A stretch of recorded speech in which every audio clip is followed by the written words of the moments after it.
Hello, friends. As you can see, this setup is kind of romantic or intimate, as I want to speak about something which is very intimate. Obviously, it's intimate to everyone on the planet.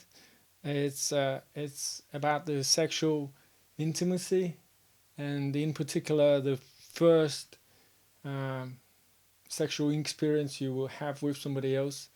Uh, it started with well, I've overheard conversations. Some teenagers were talking about some very explicit stuff, and it sounded so rude and so cheap, as if they're talking about some, I don't know, washing very dirty dishes.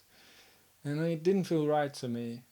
So I wanted to say back something, and I actually didn't happen to see them again yet.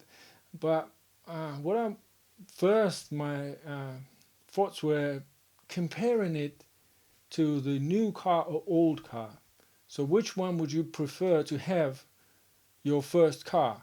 Would you like to have a new car or the old car?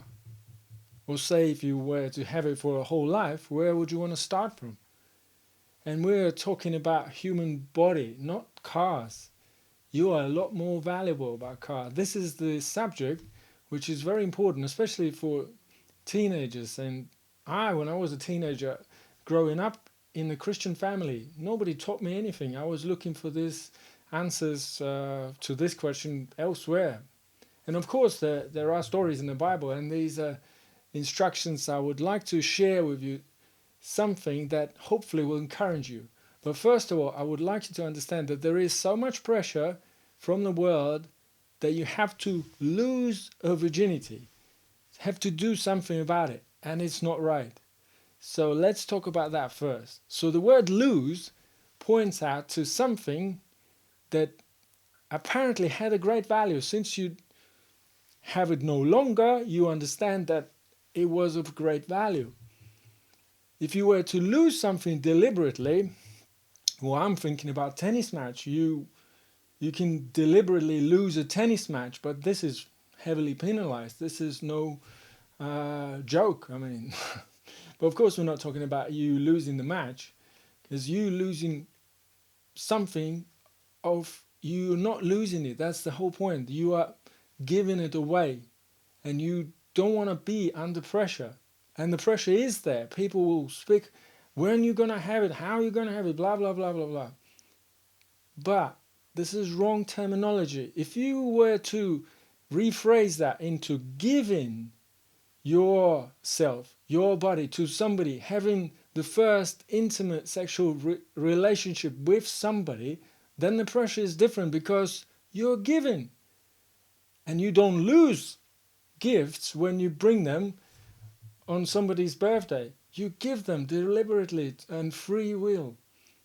And that's the whole point. You meant to have a free will in this particular subject with no pressure. So if we look at the Bible, uh, the whole there are many stories, and there are some of them very wonderful, and some were very, very upsetting, or some bad stories, like in real life.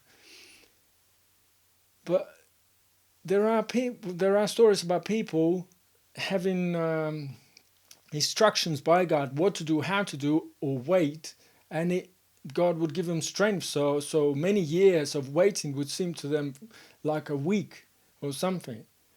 Um, Also, I want to point out that the whole Bible spirit is about keeping, protecting, nurturing, or increasing value.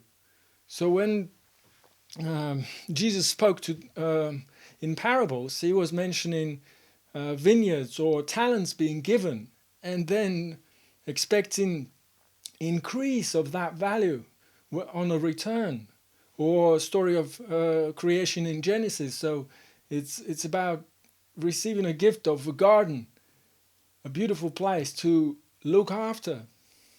So in the same way, you've been given gift. You can do whatever you want, however you want to, but it is a gift to be valued. It cannot be lost. And also the word lost points out to something that somebody can find. So it doesn't work in this instance. So it's wrong terminology. But if you rephrase it, then the pressure will be gone. And that's part of the problem solved. So let's read something from book of Proverbs, from chapter 4, verse 23. Above all else, guard your heart, for it is wellspring of life. Put away perversity from your mouth. Keep corrupt talk far from your lips. Let your eyes look straight ahead. Fix your gaze directly before you. Make level paths for your feet, and take only ways that are firm. Do not swerve to the right or the left. Keep your foot from evil.